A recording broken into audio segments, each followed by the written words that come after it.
All right, guys, welcome to another Monday Night Live session of the Watercraft Journal. I'm the editor-in-chief of the Watercraft Journal. My name is Kevin Shaw.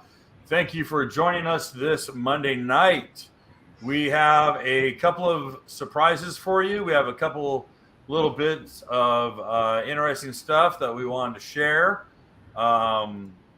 We have lots of news that is coming up. I am just sorting through the messages as they come pouring in. Everyone's excited because it's been like 2.5 weeks or 3 weeks since we've done one of these. So we have a few changes to the magazine itself. We have some upcoming video that is worth talking about. And I figure we'll just get right into the meat of it. First and foremost, if you haven't seen already, the Watercraft Journal is now under the direction of our new editor. That is Jessica Waters. Jessica Waters of Water's Edge Photography. Jessica Waters was a long-term contributor to the Watercraft Journal. Huge asset to the team. Really great friend to the magazine. Best thing about it was that Jessica still is, I shouldn't say was. Jessica's incredibly passionate about the racing family and the racing organizations and everyone who's involved in personal watercraft racing. Racing is where real development happens. All right. It's not farting around on the lake. It's not farting around on the streets with a car. It's racing. Racing pushes product to the very edge. And the best innovations come from racing. The best changes come from racing. And jet ski racing is still very, very viable. Jessica knows this, and Jessica also knows that the people who do it, the racers, are the most valuable asset to our industry. We, you and me, are benefiting from racers and all the parts they break and all of the innovations that they make and all the things that go into making their watercraft be top dog and end up on the podium.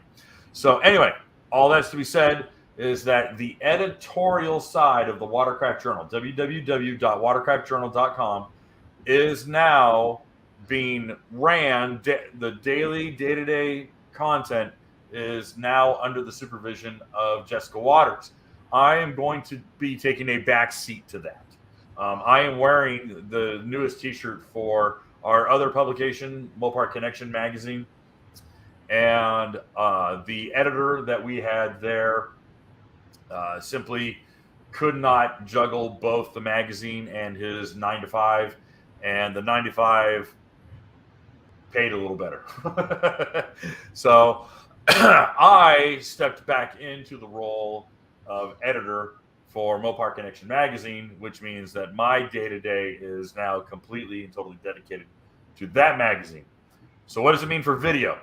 We are still producing Watercraft Journal video. I am still producing Watercraft Journal video. Speaking of which, in not tomorrow, but I believe Wednesday's video is going to be the RXTX 325 video.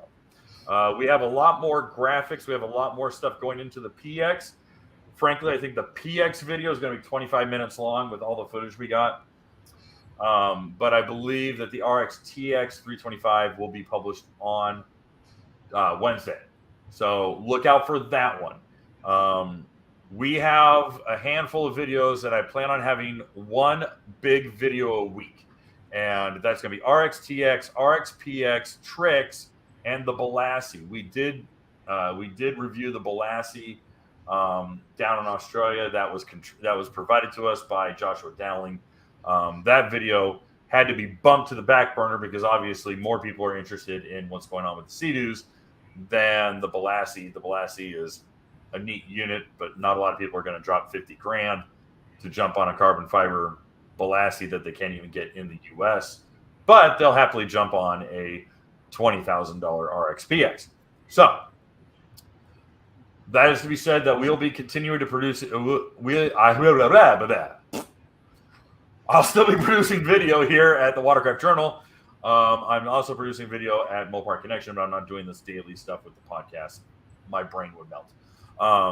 So fear not. We're good. We're not losing that. Next, we are, as of this moment, we are 6 subscribers away on the YouTube channel from 30,000. 6.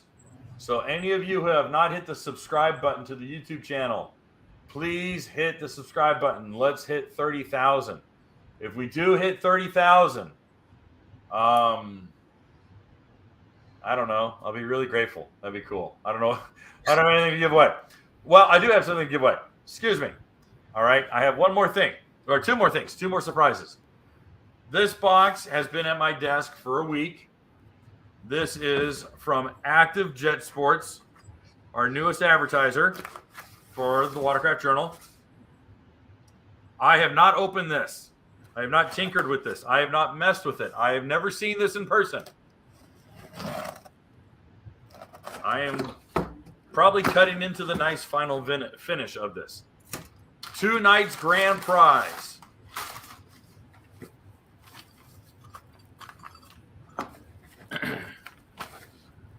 Is a set of Ginsu knives. No, I'm joking.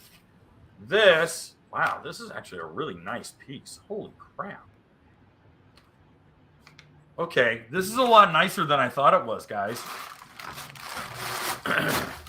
This is a nice piece. Holy crap. Okay, Active Jet Sports sent us their new GoPro GPS accessory mount for any GTI or RXP or RXPX. This is, I'm not even going to open this. This is, dude, guys, this is some bitchin' hardware. It's all anodized black. It's all billet. All the knurled adjustment finishes. That's all knurled. And then you've got a powder coated and laser etched. Let's see if I can't get the camera to focus on that. Accessory mount. Here, let me bring it up and I'll show you what this thing looks like. We did an article on it in the magazine. Let's see here. Present. Share screen. Window. Watercraft Journal. Share. Close out these ads. Where the stink was this? I think we did it 2 weeks ago. Here it is. Active Jet Sport. Boy. You would think all these ads I'd be rich. Yeah, that's how it goes, guys, right there.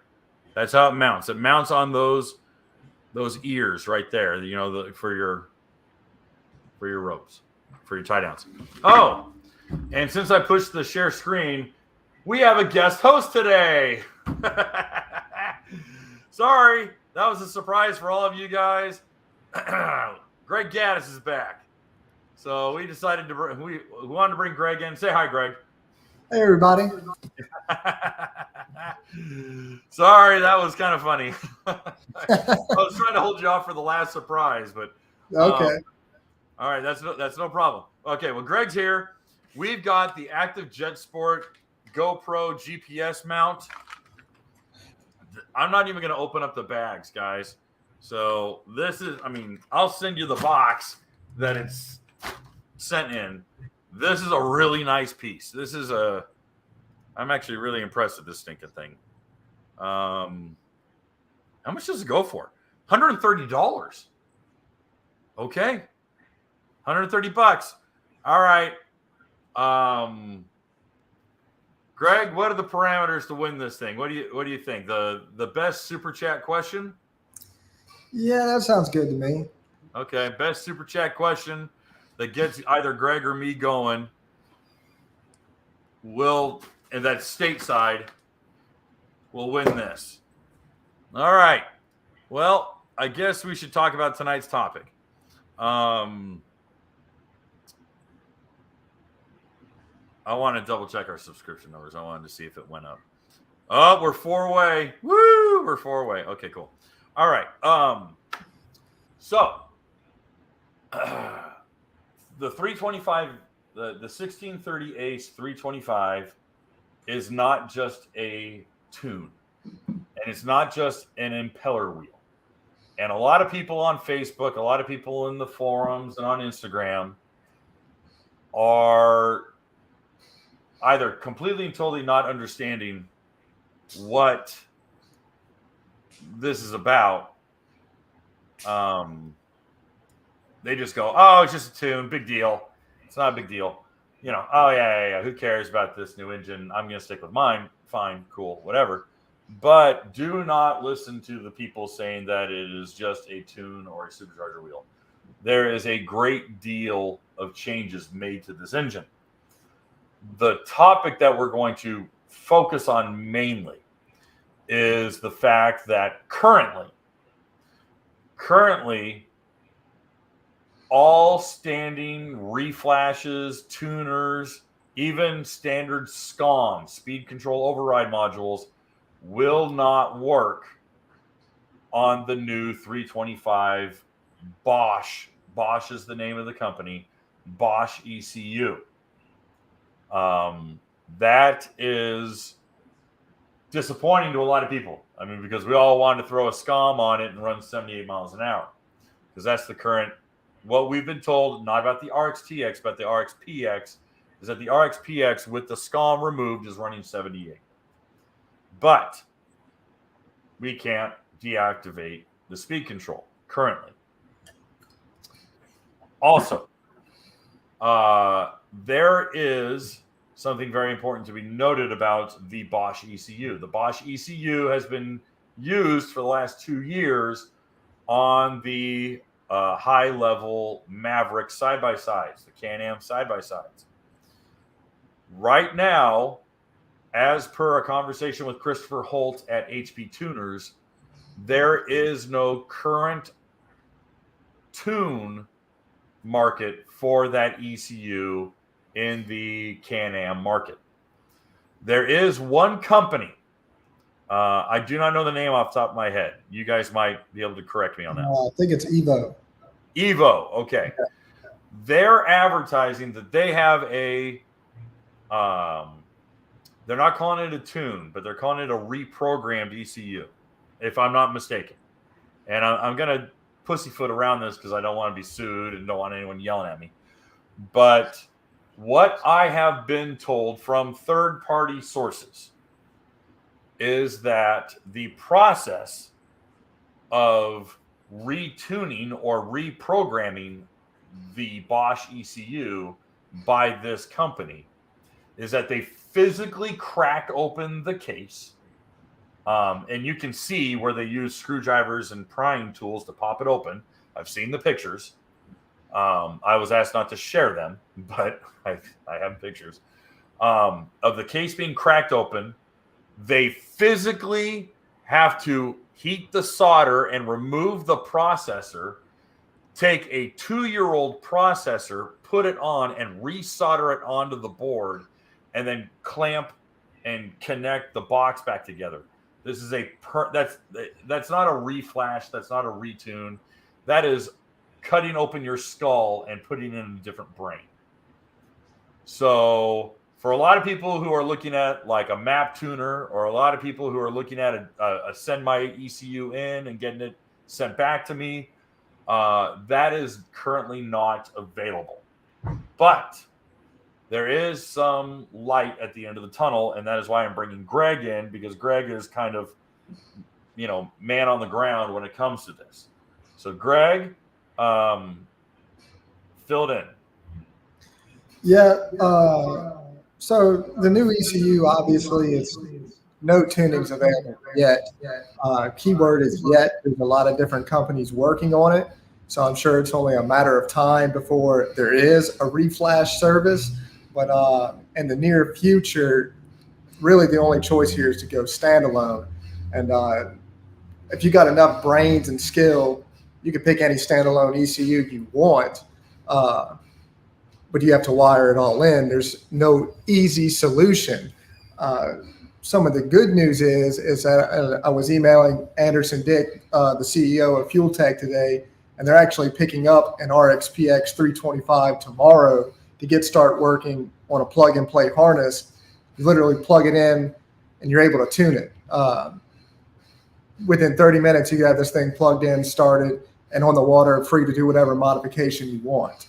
So, is that would that harness have a different ECU?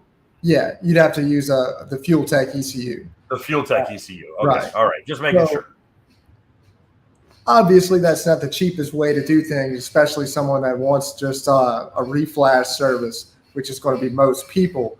But considering the upgrades done to the 325, I'm going to throw it out there and say you're looking at a stage 3 level equivalent of performance that you would get on a 300, which would cost you more money than a standalone ECU package to begin with. So you're getting more performance at a cheaper cost than what you would with a 300 that performed similarly. So that's not so bad, I think, but I don't think that's going to be the route that most people go.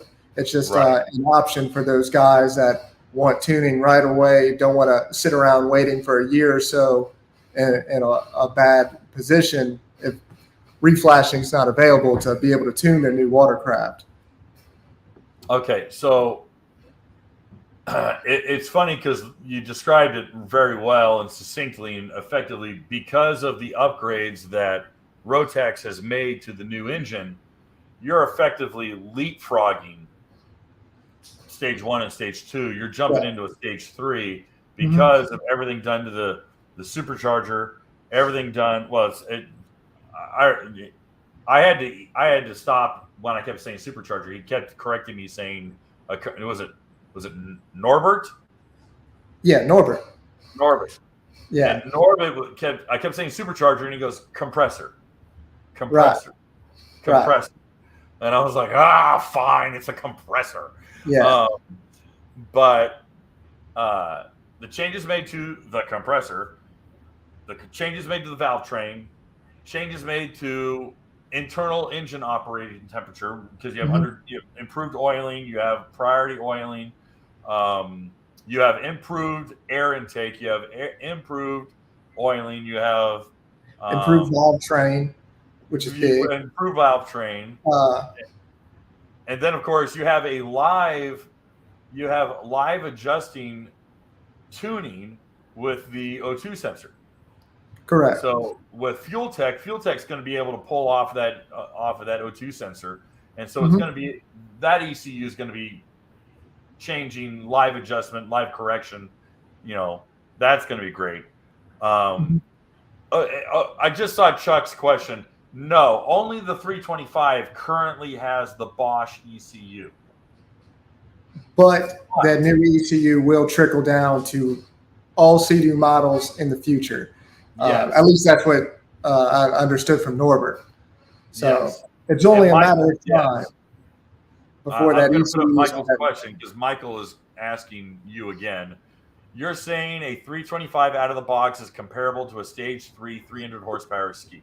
Yeah. So, for instance, a Riva Stage 3 package uses their double X charger, which I may be off slightly on this, but makes 15 pounds of boost at 8,500 RPM. The new 325 makes just over 15 pounds of boost at 8,250 RPM. And the higher the RPM number, the more boost you're going to make, because it's physically spinning the supercharger faster.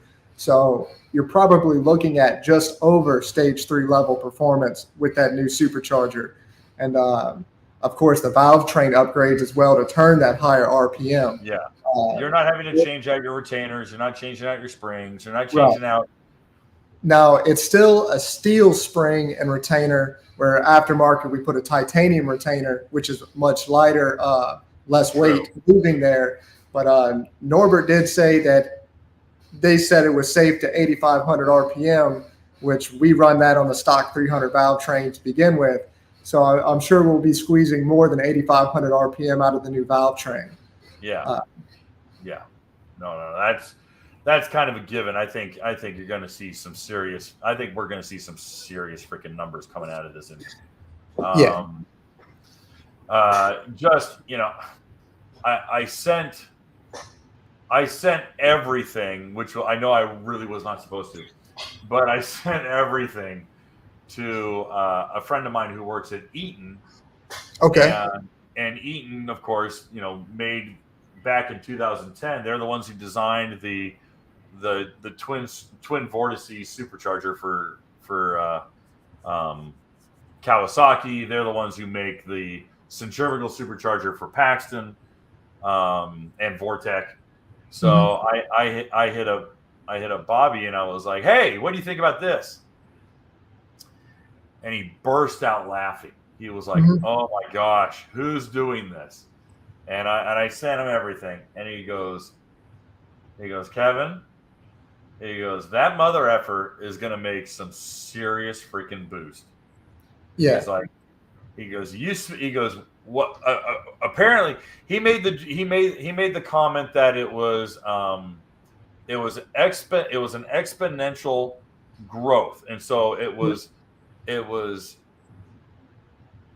2, 4, 8, 16, 32, 64, and it was this exponential growth curve. And he said, you're not looking at 15 pounds of boost at like what you said, 8250. He says at 8800 RPM, you're going to be looking at over 24, 25.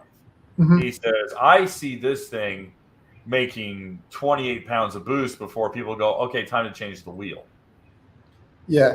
Because he was talking about the heat and the planetaries, and he was explaining to me, he goes, these are compound, he goes, it's a compound gearing, so that, I said, well, they're saying it spins 100,000 RPM or just under 100,000 RPM. And he's like, well, that you're not understanding, Kevin. He goes, what I'm talking about is that the faster it spins, the more aggressive it becomes. Right. So I thought that was rather interesting. I was like, oh, okay. And he goes, there's some smart tech in this. He goes, I've seen it on other things. And he did mention that the H2R Kawasaki motorcycle having a similar supercharger. And he goes, oh, you seen this one? I go, yeah. And he goes, well, that's like 6 years old. I go, well, yeah, but it's not a motorcycle. And he goes, same technology. He goes, it works. It's bitching. I was like, okay. Yeah. So, with that in mind, sorry, go ahead. Just to tune, when tuning's available, the level of performance that this 325 is going to produce it's seriously a game changer. Considering tune only, no other modifications, you go stick this thing in stock class racing and nothing's going to touch it. It's yeah. I hate to say it because I'm a big Yamaha fan. I've got one sitting behind me, but if they don't really step up their game with that 1.9 liter SVHO, then SeaDoo's going to mop the floor with them. Yeah. I think it'll be a matter of power now is not in question. It's now about the rider. It's still about, or it's going to become, okay, now we have a machine that handles so well, or excuse me, that produces so much power. How is it going to do going around corners? How is it going to do on a closed course? How is it going to do offshore? How is it going to do? I think all next year. You remember 2018 where everyone bought the RXTX 300? Yeah. Everyone jumped on it, and they were cracking the hulls and they were pushing those things to the very end. And that was interesting because it was all SeaDoos. And then people started retreating back to RXPXs and to Yamahas because the hulls were inferior. And to this, I mean, right now, you look at P1 Aqua X, you look at what's happening, Mark Hahn, Mark Hahn was one with a modified, like a stage 1.5 RXPX 300. But I wonder what events you'll see that hull reach its limit. Because I Yeah. don't think the RXPX hull can take on a GP in the closed course. I don't. Now, offshore racing, Yamaha or Kawasaki all the way for the hull. But if I'm going to be on a buoy course, the only machine I'd want to be on is the RXPX. And, Oh, really? That's honestly having both of them. And it's not that the GP can't execute a turn as well as the SeaDoo. It's just the SeaDoo, it makes it so effortless mainly due to the ergo lock. You're not fighting for dear life trying to hold on to the damn thing. Sure, Yamaha could turn just as good as it, if not better, but it takes a very talented rider to go out there on a buoy course and do so with the stamina over this race that you're talking about a top level athlete to be able to ride that to its full potential, where a SeaDoo makes it much more easy. So yeah. I let's see. The current T3R hull has been out since 2021. The only closed course, and this is IGSBA because Aqua X does not do closed course, real closed course. Right. It's been Yamahas. It's been it's been GPs. Again, this is pro level. I don't know amateur level. I don't know veterans. I'm not paying attention to that. I should, but I don't. But it's been GP. I think this is going to help close the gap. It's going to have more motor than hull, and I think the GP is more hull. But dude, there's so much inside of an SVHO too. Like, I don't want to discredit the SVHO at all. So it's all speculation. I mean, don't get me wrong. Finals is this weekend, and so we'll see how Farthing and McCluggage all pan out. But hey, we got a super chat. We got a super chat from Ayo Mikey. We're going to bring this one up. He says, "What's the proper way to carve a buoy? I feel like I get too close and then unhook in tight turns with the GP. Other racers told me to go wider, but I don't know." Okay, hulls are different. All right. And I just did on Friday the little ride along POV footage that I did on the RXPX 325. And I reiterate what Cody Hawkins and Erminio Iantosca told me about the RXPX hull. And that was chop, drop, and roll. And what that was as you're approaching a buoy, come at it wide, chop the throttle a little bit so you drop the nose, and then as you feel the nose come down, roll, not vice, roll into the throttle, and that's going to allow that hull to get, and SeaDoos turn flat. And you might not think they turn flat, but that means you've never dropped a knee on a GP. Because when you drop a knee on a GP, you're on the rail like a stand-up, all right? I've seen Greg rail that ski behind you because he knows how to drop a knee and turn it. So, and I've seen all sorts of guys on a GP drop a knee, get their weight over the gunnel, and totally hook that thing. So, some skis respond to body English way more than others. SeaDoos do not want any body English at all. That's why you have ergo lock. You're stuck in the middle, and you're steering with your shoulders, and you're doing, your shoulders are over the bars, and you're doing this. So you chop the throttle, get the nose down, and you roll into the throttle as you cut into the apex of the turn. GPs, you want all that weight on the outside chine. All right? You have to remember, Scott Watkins designed this ski. Scott Watkins is a competitive stand-up racer. So he wants your ass all the way off the seat. He wants all your weight on your, let's say you're turning left. So all your weight on your inside knee, your bars are over here. Okay? He wants your bars over here. And when you see a real racer on his knee with his weight out, he's like this, like a sport bike racer. And he's way, way, way, way outside So that ski is completely on its bond rail and it's hooking all the way around that corner. Now you're asking about apex and approach to a buoy.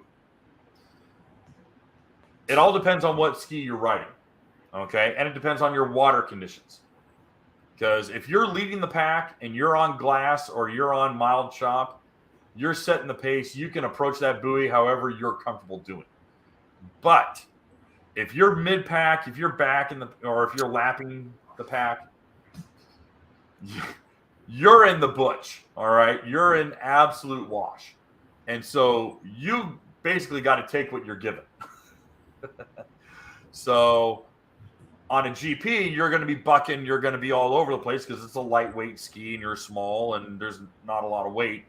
And you're going to want to find your line and just track it in. But for apex, I do it like a car. I come at it wide. At the tightest point of that curve, I am touching the buoy and I leave wide. Is that perfect? No. Is that ideal for every application? Absolutely not. But in the very, very humble experience that I have of racing myself, as well as competing or talking with competitors, professional racers, that's the best advice that I can give. Greg, what do you got? No, I'm no pro racer by any means, but I spent time around a buoy course just for shits and giggles. So the way I set up for a buoy depends on how the course is positioned. So if you've got an extremely tight buoy, like you're doing a slalom course, right? The GP, if you try to hug the buoy, if this is the buoy and you try to hug it all the way around, more than likely it will come unhooked. But on a really tight buoy, I try to aim to start out wide and then come in close around the backside of the buoy like that. And the reason for that, let's say you got two people, you're really close with the guy, he's trying to execute a pass. If you come out wide or come in wide and come out of the buoy wide, you're leaving an opening for him to get on the inside of you, which could be at a disadvantage. So I try to start off wide and then come in close. Now, is that the right way to do it or the best way to do it? I don't know. It's the way I do it. But like a few weeks ago, me and Kevin were on a buoy course with the SeaDoo group, and they had two buoys set up on the back like this. And instead of me trying to hug each one tight, I felt it to be a little faster to kind of come in wide on all of them and maintain a little bit more speed. It's because if you do a tight buoy, you're going to lose some speed. So you want to maintain as much momentum as possible. So a buoy set up like that, I'll come out in wide and out wide on both of them, and you can maintain a higher mile per hour throughout all of it. So that's what I got to say about that. Awesome. All right, we got a good one here, and I think this would get Greg going. Jeff writes, question was on the 325 with active fuel management. With it, he's asking, will it adjust to altitude like Lake Powell? Yeah. Yes. Right. It's going to adjust fuel for absolutely anything. If it's sensing that the AFR is too lean or too rich, it'll make that adjustment real time to where it's always perfect. And that's almost like a way of piggyback tuning without a reflash. So let's say a SCOM comes out and you're able to remove the speed limiter. Your only limitation now is the stock timing map, the fuel map, and the RPM limiter. So I think what we'll see in some instances, if tuning is really that hard to get, is you'll go back to 20 years ago when you did not have a map tune, a reflash, and you added all of these modifications with the stock tune. So you could add a fizzle intercooler, intake mods, whatever, and your AFR is still going to be okay because the ECU is adjusting for that. So you might have an 85 mile an hour ski on a stock tune if you go about it the right way. So because of that closed loop AFR, the new ECU, it's it's really a good feature to have because of the changes it can make real time to make sure AFR is perfect. That again, actually, that's going to piggyback into another question: is active AFR correction. I think that is the most important thing because that's what a lot of people who are doing EFI conversions onto old cars are doing, is that you have to have that O2 sensor so that it's reading your air fuel mixture and it's adapting. And it's, you might have, your altitude, your physical altitude may not change, but your barometric pressure may change depending on how humid it is this day or how cold it is that day. And so your car or your EFI, I don't care what it is. I don't care if it's a lawnmower, an airplane, a classic Camaro, or your jet ski. If it's got active adaptive AFR, it's going to be adjusting for barometric pressure. Okay. And that also piggybacks onto Mike's question here. Michael writes, what if you put a fizzle intercooler and a cold air intake on it? Will the ECU self-adapt?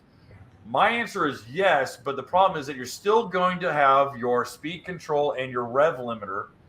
So until there is a way to remove those stop gaps, all you're doing is you're changing you're changing air temperature in and maybe some air density. I got something to add to that. Okay.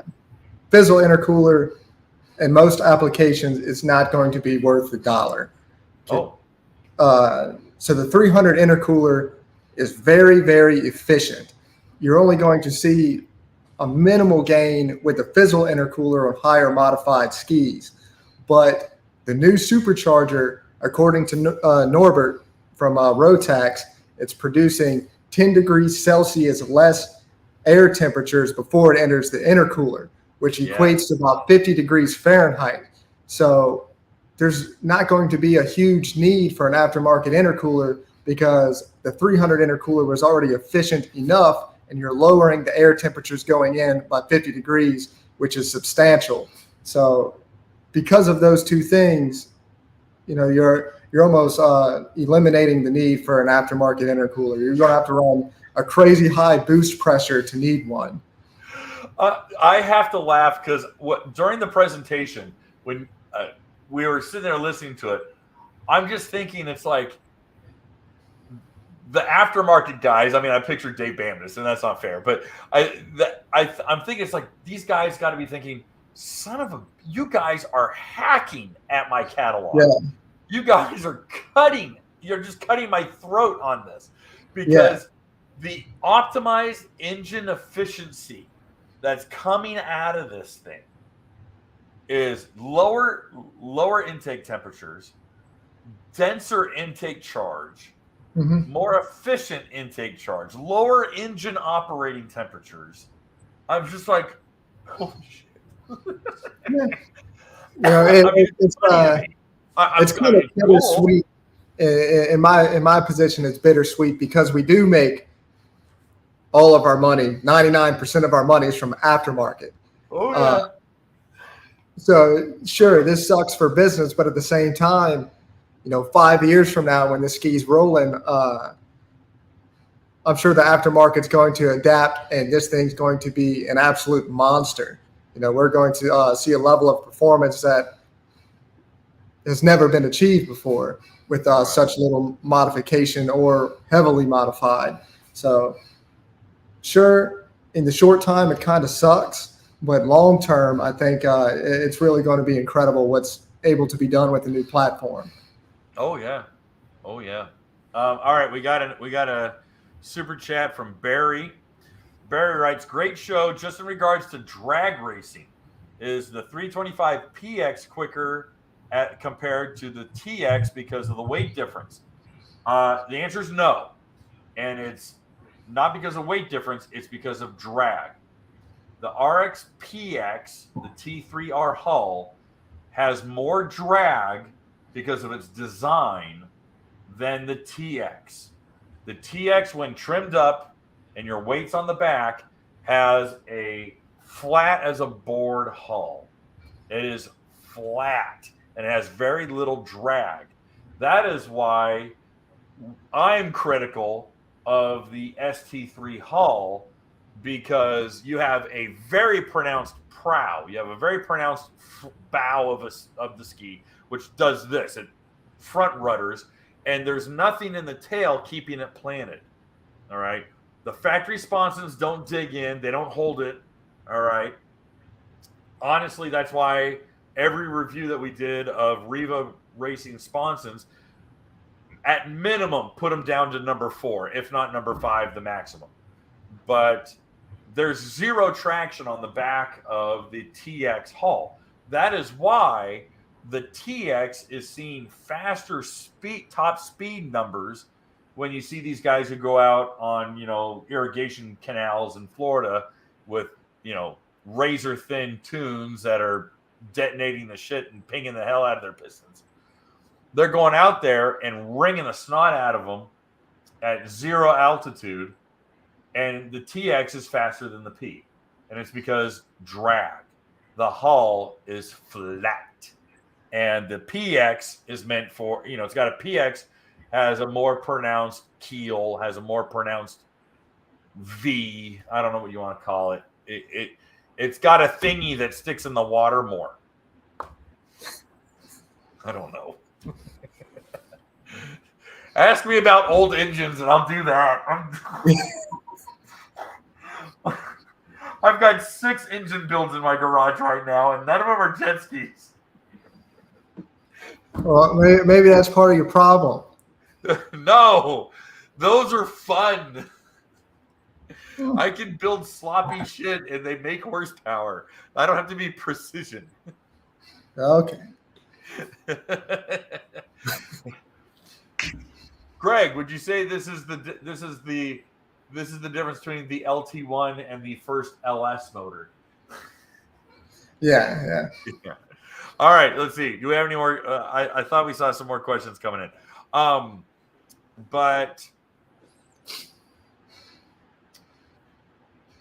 This is interesting. All right. I have a 2021 GP 1800R like the one in the back of Hulkster. Are they known to have block issues where the water gets in oil? Not block. Yeah, cylinder head. Right. So 2021, they supposedly fixed the casting to prevent cracks. Problem is, in 2021, not every ski got the new head. I actually have a 2021 in my shop right now, identical to this one, with a cracked head, getting a complete engine rebuild. But even the new head. Was there a casting number that was different or anything like that?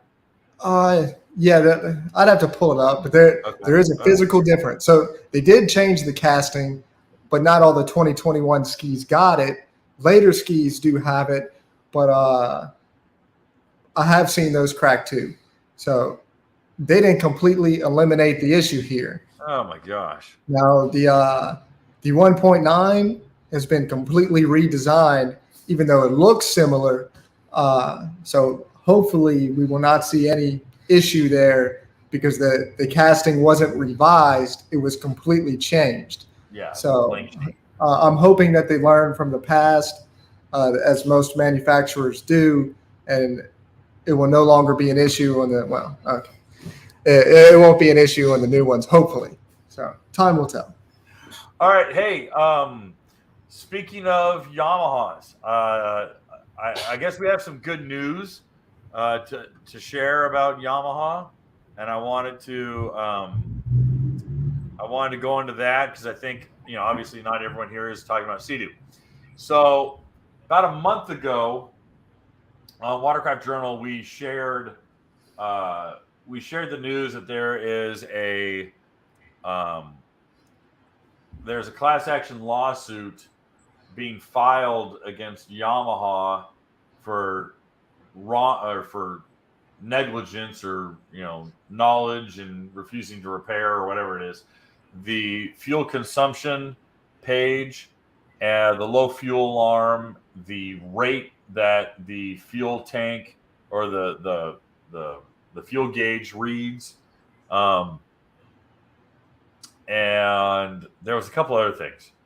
But in that lawsuit, I think there was 40 people who signed on to it.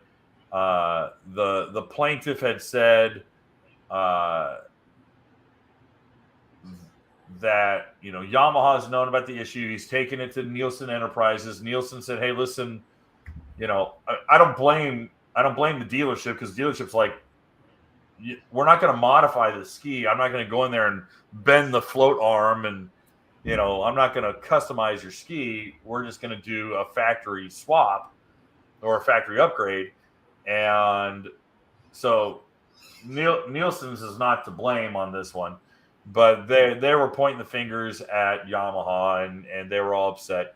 We poked fun at the lawsuit, because the lawsuit, in addition to, hey, Yamaha needs to fix my unit or replace it, and they need to make good with all these other consumers, the plaintiff also says, oh, by the way, I also want $5 million personally, and my damages are that I can't enjoy my ski, and that it's annoying. The alarm is annoying.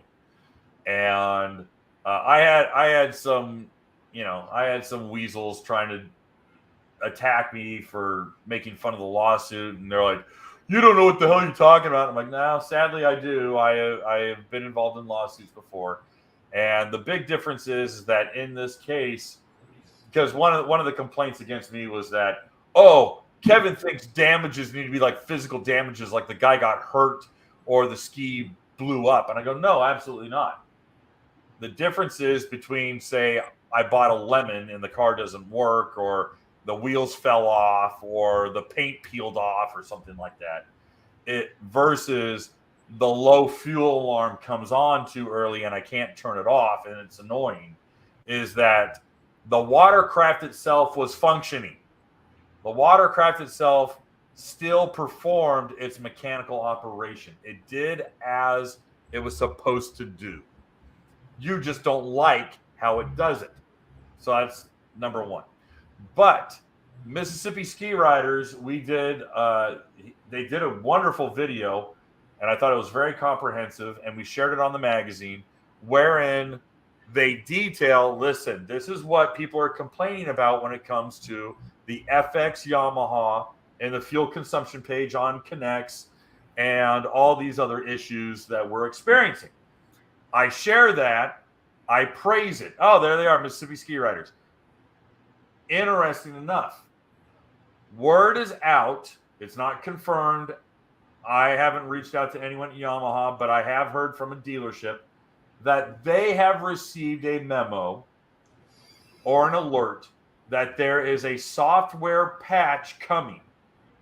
And the software patch should resolve two things. It should resolve the canceling out of the fuel consumption, miles to empty, the fuel consumption page. That should be resolved. That is number one. And number two is, I believe the second thing was that you had a longer cancellation of the alarm, so that you hit the alarm cancellation button and it lasts longer than 30 seconds. It lasts for a few minutes. So those were the two things that I was told. Whether that's gospel doctrine, I do not know. No angel came down and handed me a sealed scroll and said, this is what it is. But it's hearsay through a guy at a dealership. So for you guys with FXs who are concerned, I think the heat under their butt got Yamaha to make some changes and make an update for Connects. I didn't know if you had heard anything or saw anything on greenhulk.net in regards to this. Greg? Oh, no, I know nothing about it, to be honest with you. Okay, yeah. All right. I didn't know if you had heard. Yeah, no, I don't have a clue. I know the lawsuit, but as far as a fix, I don't know anything about it. Okay, because there was a big dust up on a couple groups on Facebook. I got tagged in, and people were like, "What do you know?" And I said, "I had not heard anything." Quite frankly, because I didn't care. I just wasn't asking. So I reached out to two dealerships. One of them did not know anything, and the other one was like, "Oh yeah, we got a little bit of a, keep your eye open for November." I think was the alert was that it was going to be in like mid or late November, and that would just be a, hey, if you want to have your, it's not going to be a recall. They are not going to issue a recall, but they're going to put out one of these things like, if you're interested, you can come in and have your ski service, and they're going to do this. Mm-hmm. So that's some good news on that front. I didn't know if there was anything you wanted to add to that. Oh, we got not a super chat, but it's a good question from John. Yeah. John writes, Greg. Excuse me. Sorry. Question. Greg had stated that the coating on the SeaDoo cylinder walls were as good as the Yamaha and Kawasaki steel cylinders. I don't recall you saying that. Isn't a coated cylinder more prone to peeling under high heat? Mm-hmm. So the steel cylinder is going to be far superior for durability reasons. Of course, high heat conditions, the coating on the SeaDoo cylinder walls is going to fail, and you're going to have to either re-sleeve the block and put steel cylinders in it, or get a new short block. That's the only option there. But the only way you're going to get it hot enough to do that is if you, one, run it out of water for an extended period of time, which will happen on any ski, and two is if you blow a coolant line, which is actually, or has been very common in the past, which is actually something that's been addressed on the 325. They're using different hose clamps and a different procedure to put the coolant lines on. So SeaDoo has been listening, or Rotax has been listening and paying attention. And so this issue should be eliminated going further on the 325, which you don't run your ski out of water, and you don't blow a coolant line on an old 300, or you won't on a 325, and you don't have any issues with it. Now, if you are to blow a coolant line on an older 300, the best thing to do is to pull the lanyard as soon as the overheat alarm sounds and get towed in, and that's your only hopes of saving it. If you continue to run it, you're going to have engine damage. On top of the cylinder walls, you're risking a warped cylinder head, so you're shooting yourself in the foot. So check your coolant lines on the 300, and if one does blow off, be mindful and pull the lanyard and get towed in. Question in regards to that. Would you recommend changing out your clamps, your hose clamps? Oh, yeah. Yeah. One of the first things I do, because I've had two brand new SeaDoos since 2018. Both of them have blown the exact same coolant line. So I tell everybody, the first thing you do before you even stick it in the water is to check the hose clamps, and if they're loose, replace them with a worm gear style. Get rid of the Oetker ones, because they're not tight enough from the factory. So you do that, you won't have any issues with it. But unfortunately, not everybody knows this, and that's where issues do occur. Yeah. All right. Well, Greg, who do you think deserves our active jet sport? And while we discuss this, I also want to see how our subscription count is. Did we hit 30,000? Did we hit 30?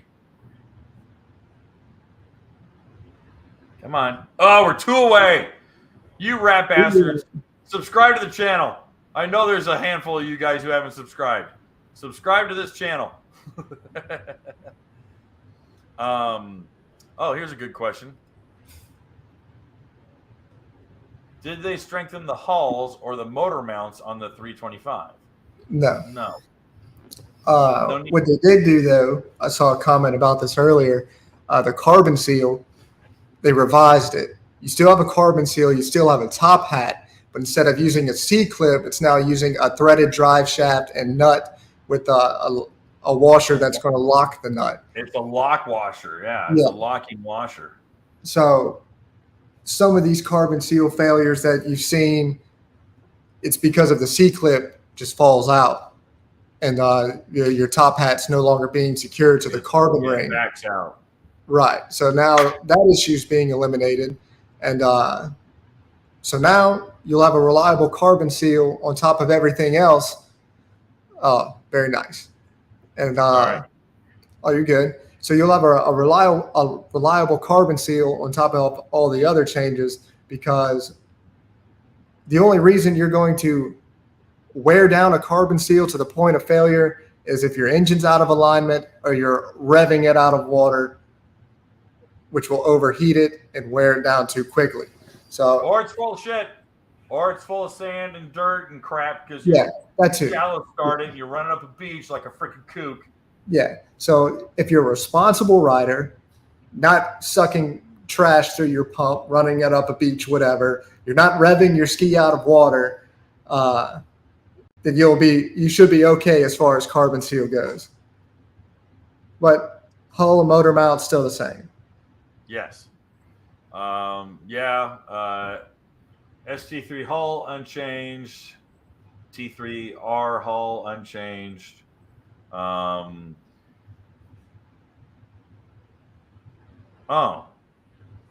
I don't know what this guy's talking about. You want to take this one? You see it? Why the tune from Riva for 2022 SeaDoo RXP 300 is so bad? You think something for computer language? No, I don't. I don't understand what's so bad about it, but I may be able to help you out. And it's not that the tune is bad, or shouldn't be, because I've literally have tens of thousands of Riva tunes out there with no issue. But if you're not getting the speed that you're supposed to be, and you're blaming it on the tune like some people do on Facebook, it's a hull issue. Starting in 2022, what we believe now to be a bad casting of the ride plate is changing the angle, putting too much nose pressure on the ski, causing more drag and slowing you down. Really? Yeah, it's unfortunate because it affects more skis than what I would like to see. But you could search Facebook or Green Hulk for slow 22 SeaDoo, and endless threads and posts of I've done this many mods and I've only running 75 miles an hour. And that's what Roman is saying. Roman said just 2022 in a second post here. He said just 2022. Yeah, it's combination is going to make or break the tune, and a lot of people will blame the tune and not realize that, hey man, you've made more modifications and the tune isn't chiving. It's the same idea that it's like, you got the wrong camshaft in that engine. Mm-hmm. You've overcammed it, or you've undercammed it, or you got the right cam in it, but you have the wrong intake manifold and your carburetor's too damn small, or your carburetor's right, but your carburetor jetting's all wrong. So you're chasing other stuff. So before you throw the Riva tune out the window, I strongly recommend that a sharp engine builder takes a look at your combination before you crucify Riva or you say the whole thing's a mess. Yeah. And of course, I don't know your level of mods done, but again, I've seen people do intake and tune only and be 5 miles an hour slower than what's advertised. And it's because of this whole issue on some 2022 models. And we've seen it on 23 models as well. Okay. It's unfortunate. I'll send you some more info on it later. But this is the first I've heard. Yeah. Riva's 99% sure they got it figured out and was the ride plate. So hopefully that'll fix all of these slow skis going forward with it. So at least we pretty much know why. I sure would love to see some I know a lot of SeaDoo people are drinking the Kool-Aid and like, oh, dude, closed loop system, closed loop system. I'm like, go to an open loop and open yourself up to better ride plate designs. Yeah. I am such a believer in ride plate advancement, and a ride plate radically changes the behavior of a Yamaha. I mean, think of the FXs in 2019, 2020, and everyone realizing, oh my gosh, this thing needs a ride plate more than anything else in the world. On an FX, not a GP. Yeah. I don't know. Right. And if you look at the factory CD ride plate, it's completely flat. Right. Where you look at aftermarket ride plates for Yamahas, you've got different angles cut into them, different inverted chines, skegs in them. And the ride plate makes all the difference in the world. And a prime example is my GP behind me, which Kevin rode at 90 miles per hour. And because of the ride plate, it is so stinking stable and smooth at those speeds. It doesn't even feel like you're going that fast compared to a stock ride plate where it bucks like a mule. Right. So ride plate design is crucial. And I agree with you. Riva used to make open loop plates for SeaDoo, where same kind of design that we have now in the Yamaha. And I actually have one on my old 06 RXT. And but I think a lot of people with SeaDoo, they want the closed loop because their thing is, I ride in salt water. It's not designed to get water through the coolant passages, which I've got a 20-year-old SeaDoo engine that's been ridden in salt water countless times and not flushed once. And I've got the head off of it. The coolant passages look damn near brand new. So, that. And you never flush it? No, never flushed it. And then it's because there's too much alligator piss in your water and it's getting all the calcium out. I don't know what to tell you, dude. But I'll tell you what, man, I always flushed my race skis when I was done out in Cali. Yeah. I came in, pull it up on the trailer, you flushed it, you shot the shit for 5 minutes with your buddies, you ran your salt away through it, then you ran a little bit of Dawn soap, Bob's your uncle, then you went to In-N-Out Burger, you were done. Okay, big deal. I was like, I don't want to flush my ski. No, it's not hard. It's, I don't know. I pick up from riding, throw it in the storage shed dirty. Don't flush it, don't clean it. It is what it is. If it gets too dirty, I'll clean it. Yeah. Roman continued. He says it's a 2022 Stage 2 all parts from Green Hulk. But that you sell everything. Yeah. So that's not a. Well, Riva Stage 2 is intake tune and impeller. Okay.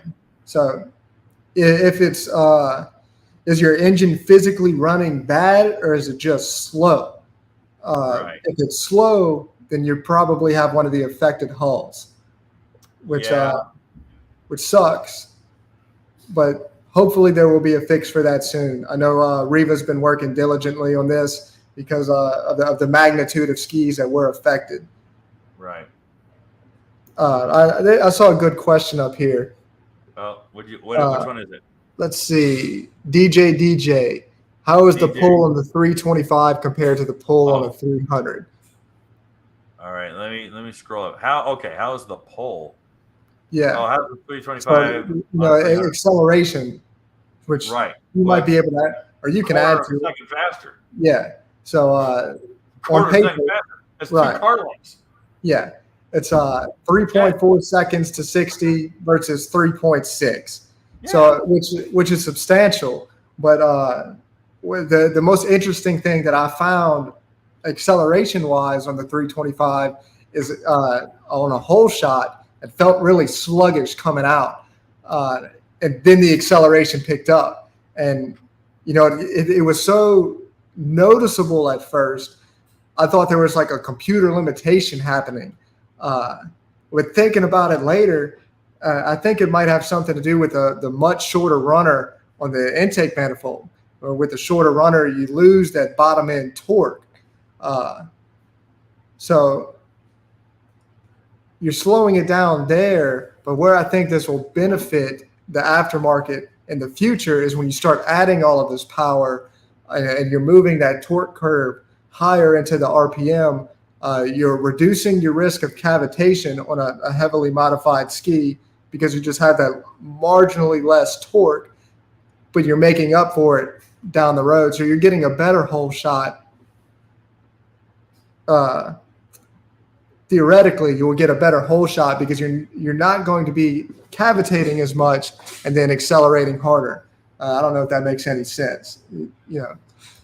I think you're right, and I do. Obviously, runner length and intake volume, because we also have it's a larger volume, but it's a shorter runner. Yeah. Mm-hmm. But because I asked Norwood. Okay. And I'm like, hey, I got a question, because you brought it up and you're like, dude, what's up?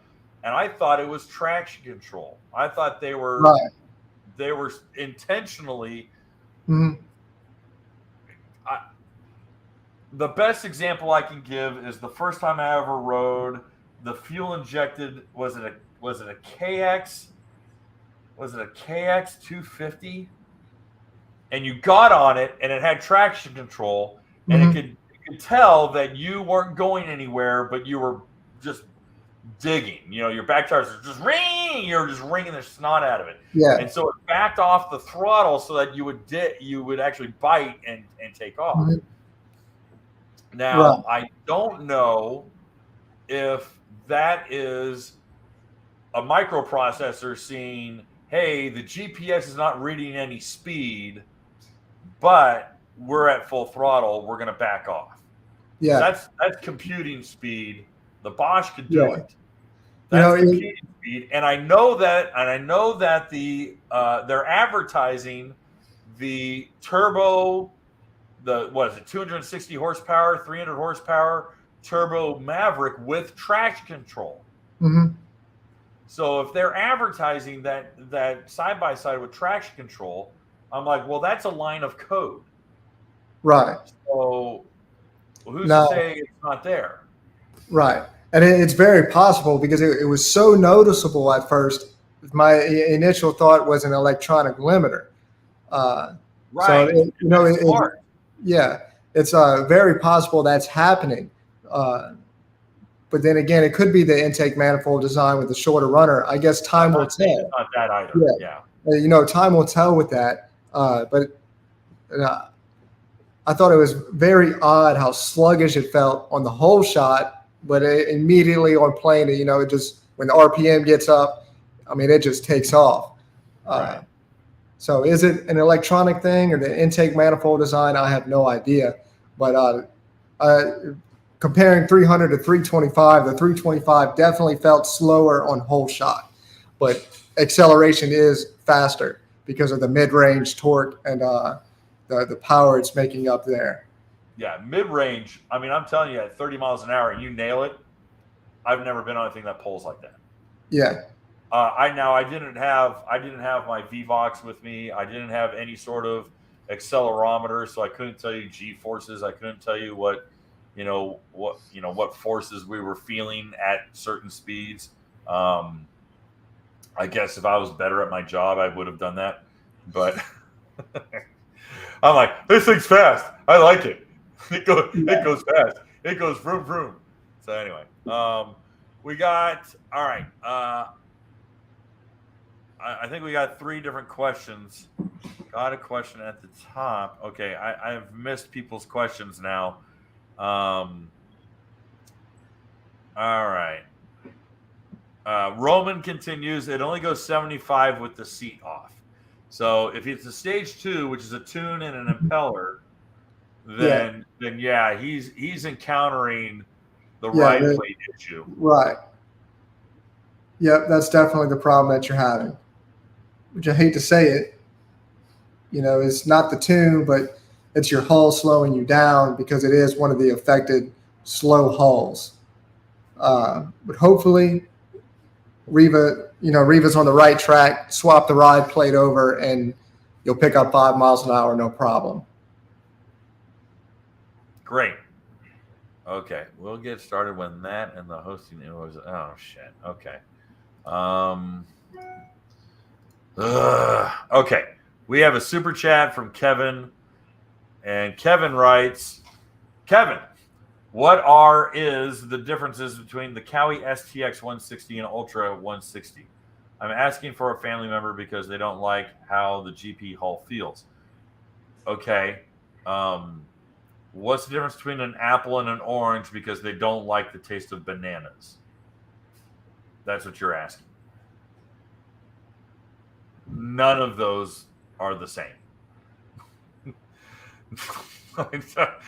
Okay. The STX is a significantly smaller hull that was designed with closed course racing in mind. It is tippy. It is your center of gravity is now higher because of the better ergonomics, the more comfy seat, which means that because of a higher saddle, you're actually going to have a higher center of gravity, which also means you're going to have a metronome effect side to side. There's no trim control on that ski, so you're always going to be a neutral trim, and when weighed down, you're going to nose plow. The STX 160 is a primitive ski. I don't care if you get the LX, it's still primitive. In comparison to a GTI 170 or a VX Cruiser HO, the STX is primitive. And I mean primitive in so many different applications.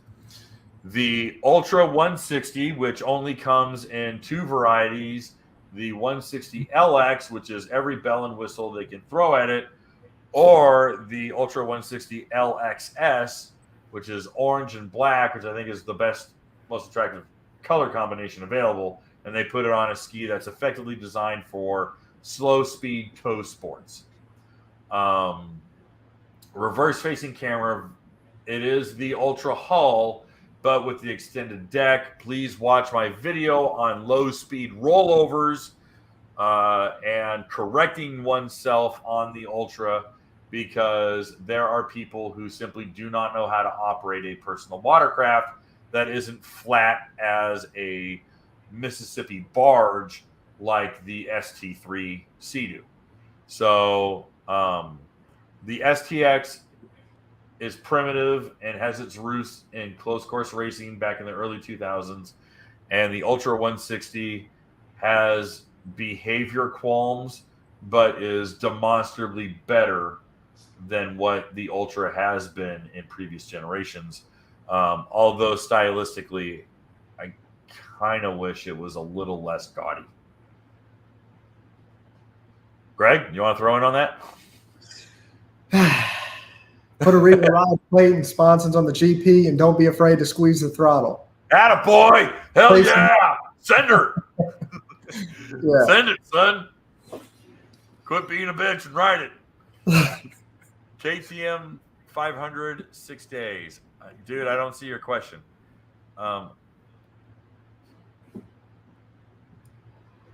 Okay. I thought I was in drown mode, and I had to brake in, not gas, and started it for a couple seconds. Think I did motor damage. Let's see if he wrote what ski he has. I saw he did earlier. Okay, I'm scrolling. I'm looking. Oh, we do have a super chat from Brian that I need to mix, or I need to return to. Okay, KTM, where are you? Holy crap, dude. How far did you... I am not seeing anything earlier from KTM. Oh my gosh. Bro. Oh, okay. Here's his original. I thought I was in drown mode, but had the brake pulled in and started it for a couple seconds with no oil. Think I damaged it. What? This is his first comment. This guy did not give us any ski, did not give us any... Oh, here we go. GTI 170. Thought I was in drown mode. What the hell's drown mode? Never heard of drown mode. I had to break it in, not gas, and started it for a couple seconds. I think I did motor damage. I don't know what your question is. This is not English. I'm sorry. I can't translate this. I don't know what you're saying. You started it on your trailer for a couple seconds out of the water, and it was only for a couple seconds, but you didn't put any oil in the engine? Well, never start any internal combustion engine without oil, number one. And a couple you can run a SeaDoo out of water for about 30 to 45 seconds. They don't recommend over a minute because you're going to burn up the carbon seal. I started it with no oil in the engine. Yeah, you probably heard it. Yeah, your bearings. Assembly oil, the assembly lube that they use. Wait a minute. These things come with oil in them. Yeah. Why do we not have oil in it?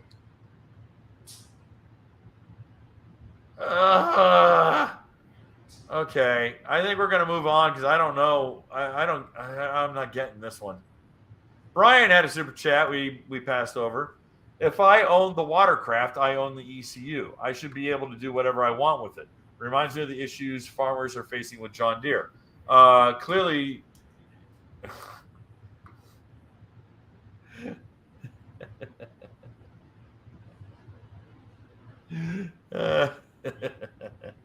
you will own nothing and you will like it. You don't seem to understand, buddy. You own their product. You think you own their product. They will reclaim your product. Yeah, well, it's locked. Just ask all the guys from the early teens who were buying Hellcats they couldn't unlock or SRTs they couldn't unlock because of the Fiat computer. Now it's cracked, but okay. All right. No. We already answered that one. We have more. I'm trying to let you go, Greg, but we got more questions for you. I had on a time schedule. Mikey writes, you think I'd blow the engine of my STX if I put a small turbo on it? No. Was talking with Brian Baldwin about it a couple of races ago. Okay. Brian Baldwin, and Brian will admit to this. Brian's a hack. He goes fast, don't get me wrong. But I have never known Brian to keep his shit together from grenading really well. But no, you can turbo that. The biggest thing you need to do is have an active blow-off valve.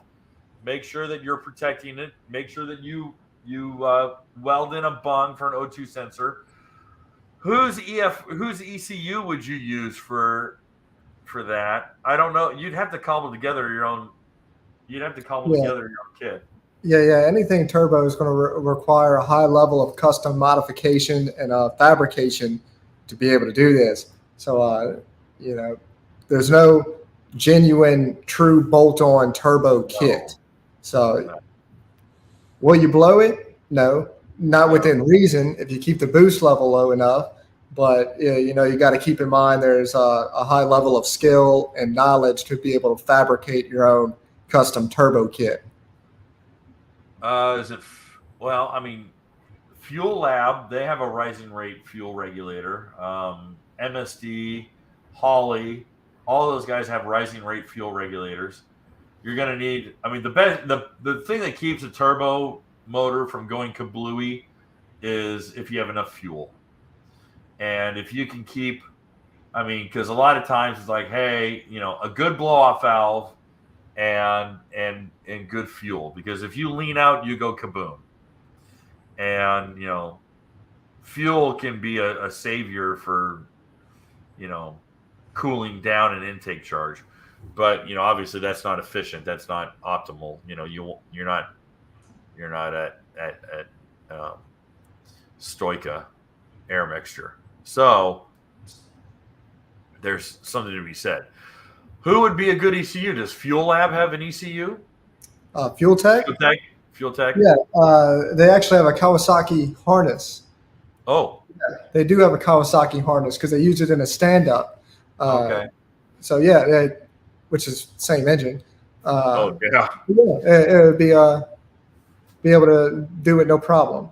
Which Yeah. Fuel Tech is actually a boost controller built into that. So that'd be probably the smarter way to go. This makes me sad that Bill Chapin's dead. Bill would have all this on file. Yeah. Shit. That sucks. Yeah, Mikey, you could totally go turbo with that thing in a heartbeat. You could go turbo with that in a heartbeat. Yeah, but I will tell you what, dude. If you don't want to reinvent the wheel, a Vortec centrifugal supercharger kit does exist, and all the technology and all of the innovation has been done already. You can reach out to Craig Warner or reach out to Farthing Racing. Justin Farthing has all of that because that motor is the same. The motor is the same, and motors hasn't changed in 20 years. So if you want to go supercharged and make stupid power and keep it together, Farthing won two national championships with a Paxton blown supercharger on an Ultra. Same guts, same stuff. So drop an email to Farthing and see what he recommends. He's not going to have it on the shelf to sell it to you, but there is parts to do it. Otherwise, turbo kit, hey man, Brian will do it. She'll get her done. That'll happen. All right, David writes, thanks for the show and answering questions. Here's hoping Yamaha fixes the FX fuel level and resets soon. Well, hope so. That'd be great. Okay, so KTM followed up. He goes, he was changing the oil, and he started it for 3 seconds with very low oil. Mm-hmm. I think you're okay. It's fine. The damn thing. Right. I really don't think you glazed your bearings. I don't think you glazed your cylinders. If it was for 3 seconds and you're mid oil change and it bumped over, you're okay. There's still viscosity. And when you're doing the oil change, you're not getting everything out of the pan. You're just getting as much as you can get out of the dipstick. So you still had oil left in it, probably 1.5 quarts if I had to guess. And 3 seconds isn't going to hurt at all. So you're fine. Okay. All right.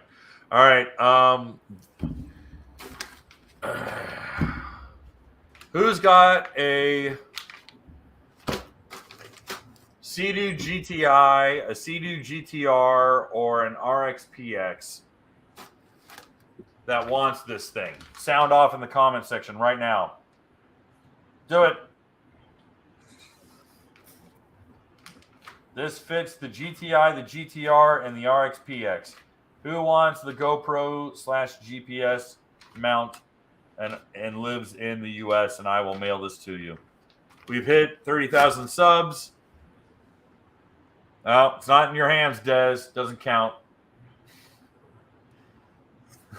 Roman's paying for it because he's got a 2,000. Well, I'll tell you what. I feel bad.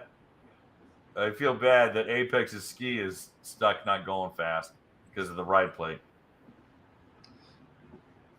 Or Roman, I said Apex because the Apex DJs. Taboo. It's not. You don't have the ski yet, dude. I feel bad for Roman because his ski's slow. He's got a super chat. I think he meant for the question he did at 8:23 about the intercooler. Oh, this one. Yeah. Oh, okay. I flushed the ski with salt away. That's good for water box. And I have just 20 hours. How long can I go with SeaDoo intercooler before replaced for Riva intercooler? You're not going to need the Riva intercooler. No, I think what he's asking is the 300 OEM intercooler. They do crack, bust, whatever, and leak water into the intake. That's the only reason I would ever replace one with a Riva or Fizzle, and you should still be able to get many hours out of it, especially if you flush it correctly. And I wouldn't worry about replacing it until or if it busts. So, yeah, I think you'd be okay. Okay. Well, should I give, since Roman is dealing with this, should I give him the? Yeah, Yes. you know what? It might cheer him up a little bit when All he's right, like, Roman's got a lemon, so we're gonna send him. He's got a lemon. It's so terrible. I shouldn't say that. yeah, it sucks, but It got a nice sucks. 10 Hey, miles. this will brighten your day. So email me. I'm gonna put up my email address. Email me your mailing address if it's stateside. You better be living in the States, buddy. So I'm not sending this thing overseas. Let me put my email up. There you go. Email me here. Email me your mailing address, and I'll send you the active GoPro. And but you got to send me a picture with it installed. All right. I want to see a picture with it installed. All right. All right. Good. He's in Florida. All right. He's in the second reddest state in the union. So I'm happy for it. All right. This went way longer. I'm sorry, Greg. I thought we were going to be done in an hour. Oh, you're fine. Guys, thank you very much. Roman, email me your address for this part. info@watercraftjournal.com, and we'll send that out to you. Guys, we're glad everyone tuned in. Hopefully you guys had fun tonight. We were able to go through a lot of questions and get Greg, rolling with the punches on that one. So that was kind of fun. Greg, where can people find you? Greenhulk.net is the best place to go to reach us, or email us at sales@greenhulkstore.com with any questions about anything. And like our Facebook page, greenhulk.net PWC Performance, and join our Facebook group, which is greenhulk.net PWC Performance Group. So do all of the above. Do all the above. All right. Yeah. Very good. All right. Oh, and last announcement. I will be at this weekend's Fall Mud Bug in Morgan City, Louisiana. I have convinced Greg and his lovely girlfriend to spend the weekend on two very boring skis. I shouldn't say that; it's not fair. But they're not supercharged, and so it's incredibly boring for a guy who likes to ride with his hair on fire at all times. They're So, incredibly. They are incredibly boring. I'll say. Yeah. So yeah, we're doing a little shootout of the GTX 170 and the Ultra 160 LXS, and they're not really apples to oranges, or they're not really apples to apples, and so it's not really a shootout. But yeah, I'm doing it anyway. I don't care.